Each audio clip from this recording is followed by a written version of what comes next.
प्रधानमंत्री नरेंद्र मोदी 20 अगस्त के बाद या रक्षाबंधन के आसपास कैबिनेट में फेरबदल कर सकते हैं। ऐसी चर्चा दिल्ली में खासी गर्म है। अगर इन चर्चाओं पर यकीन करें तो कैबिनेट में 6 से 8 नए चेहरे शामिल किए जा सकते हैं। अभी 6 कैबिनेट मंत्री 2 से ज़्यादा पोर्टफोलियो संभाल रहे हैं। रेल मंत्री अश्विनी वैष्णव के पास 3, हरियाणा के पूर्व सीएम और शहरी विकास मंत्री मनोहर लाल खट्टर के पास 2, ज्योतिरादित्य सिंधिया और डॉक्टर मनसुख मंडाविया और अमित शाह के पास 2-2 मंत्रालय हैं। ऐसी चर्चा है कि 30 से 32 मंत्रालयों के विभाग में फेरबदल भी हो सकते हैं और कई मंत्रियों को कैबिनेट से बाहर का रास्ता भी दिखाया जा सकता है। जो जानकारी हम तक पहुंच रही है उसके मुताबिक कैबिनेट रीसफल में मोदी सरकार में कई युवा सांसद मंत्री बन सकते हैं। पूर्व शिक्षा मंत्री धर्मेंद्र प्रधान की वापसी भी हो सकती है। उन्हें जेनजी प्रोटेस्ट की वजह से बाहर का रास्ता दिखाया गया था। हालांकि एक पक्ष ऐसा भी है जो मानता है कि इतनी जल्दी धर्मेंद्र प्रधान की वापसी संभव नहीं है, क्योंकि अभी भी देश भर में जेनजी प्रोटेस्ट की धमक है। बीजेपी खुद देश भर में युवाओं से संवाद के रास्ते तलाश रही है। ऐसे में प्रधान की वापसी करवाकर पार्टी अपने लिए मुश्किल खड़ी नहीं करेगी। हालांकि अमर उजाला में हिमांशु मिश्रा लिखते हैं कि संसद भवन में प्रधान को किरेन रिजिजू के पास का कमरा मिला है, जिसे किसी मंत्री को ही आवंटित किया जाता है और इसे वो उनकी वापसी के संकेत के तौर पर देख रहे हैं। राजनीति में बहुत सारी चीजें होने से पहले संकेतों में समझ आने लगती हैं।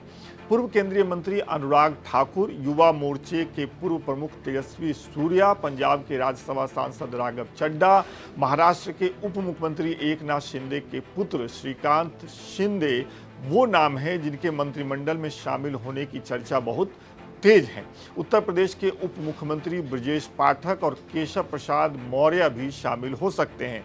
चुनाव वाले इस अहम राज्य से इन दोनों नेताओं में से किसी एक को मंत्री पद दिया जा सकता है, इसकी संभावना ज्यादा है। ऐसा नहीं है कि कैबिनेट रिसफल पर केवल भारतीय जनता पार्टी के सांसदों की नजर है। नेशनल डेमोक्रेटिक अलायंस यानी एनडीए के कई सहयोगी पार्टियां भी अपने अपने हिस्से और इनाम का इंतजार कर रही हैं। जैसे एकनाथ शिंदे की अगुवाई वाली शिवसेना केंद्र सरकार में एक और मंत्री पद चाहती है। शिवसेना को उम्मीद है कि ऑपरेशन टाइगर की सफलता का उन्हें इनाम मिलेगा। राजनीति में कोई भी इनाम ऐसे ही नहीं मिलता, इसलिए मुंबई से लेकर दिल्ली तक में दबाव बनाने और सहमति जताने का खेल खेला जा रहा है। एनडीए सरकार में घटक दलों को मंत्री पद देने के लिए फॉर्मूला अपनाया गया है 7 लोकसभा सांसदों पर 1 मंत्री पद। इस आधार पर मोदी मंत्रिमंडल में एकनाथ शिंदे की शिवसेना के एक ही मंत्री हैं, प्रताप राव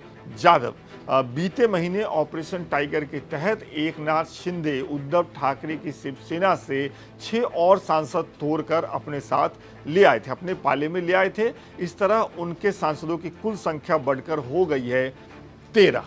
चूंकि शिंदे के पास अब कुल सांसद 13 हैं, इसलिए उनकी पार्टी को एक और मंत्री पद मिल सकता है, इसकी उम्मीद है। एकनाथ शिंदे की ओर से उनके बेटे श्रीकांत शिंदे का नाम प्रस्तावित किया जा सकता है। मौजूदा मंत्री प्रताप राव जाधव का नाम हटाकर भी शिंदे उद्धव ठाकरे की पार्टी से आए किसी सांसद का नाम मंत्री पद के लिए आगे बढ़ा सकते हैं। कहने का मतलब जो पार्टी छोड़ के आए थे उनको कुछ तो इनाम देना ही पड़ेगा।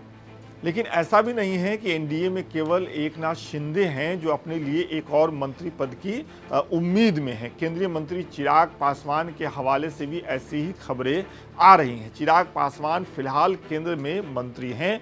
फूड प्रोसेसिंग इंडस्ट्रीज मिनिस्ट्री का चार्ज उनके पास है, लेकिन वो अपने इस मंत्रालय से खुश नहीं हैं। वो चाहते हैं कि कैबिनेट रिसफल में उनका मंत्रालय बदला जाए और उन्हें किसी बड़े और प्रभावशाली मंत्रालय का मंत्री बनाया जाए। चिराग पासवान इस चाहत के लिए मेहनत करते हुए भी दिख रहे हैं। बांकीपुर उपचुनाव में प्रशांत किशोर ने भारतीय जनता पार्टी को हरा दिया, बुरी तरह से हरा दिया।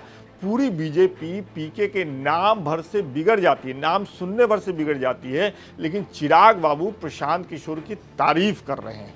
फिर बीजेपी सांसद कंगना रनावत के गटर वाले बयान से वो केवल किनारा नहीं करते हैं, इस बयान के लिए बीजेपी सांसद की आलोचना कर देते हैं। और तो और बिहार के सीएम सम्राट चौधरी को पत्र लिखकर उनके सामने उन्होंने 6 मांगे रख दी। आप समझ रहे हैं ना इस छटपटाहट की असली वजह क्या है?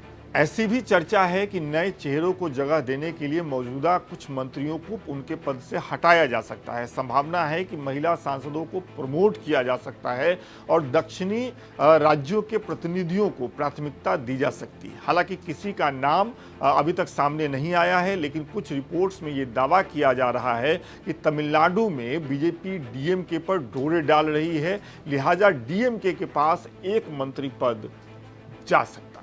ये तो हुई मंत्रिमंडल में शामिल होने वाले लोगों के संभावित नाम पर चर्चा, लेकिन इस बात की भी चर्चा बहुत तेज है कि पेट्रोलियम और प्राकृतिक गैस मंत्री हरदीप सिंह पुरी को उनके पद से हटाया जा सकता है, उनको मंत्रिमंडल से बाहर किया जा सकता है। वजह के तौर पे ये बताया जा रहा है कि राज्यसभा में उनका कार्यकाल 25 नवंबर को खत्म हो रहा है।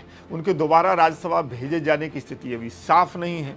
अगर वो नामांकन नहीं करते हैं, मतलब दोबारा राज्यसभा नहीं जाते हैं, तो उन्हें मंत्री पद बीच में छोड़ना पड़ सकता है और इस वजह से उनको हटाया जा सकता है, इसकी चर्चा है। अब मंत्रिमंडल फेरबदल की चर्चा बहुत लंबे समय से चल रही है। एक चर्चा मैंने भी आपके सामने रख दी है। आपको इस बारे में क्या लगता है? आप इस बारे में क्या सोचते हैं? कमेंट करके बताइए।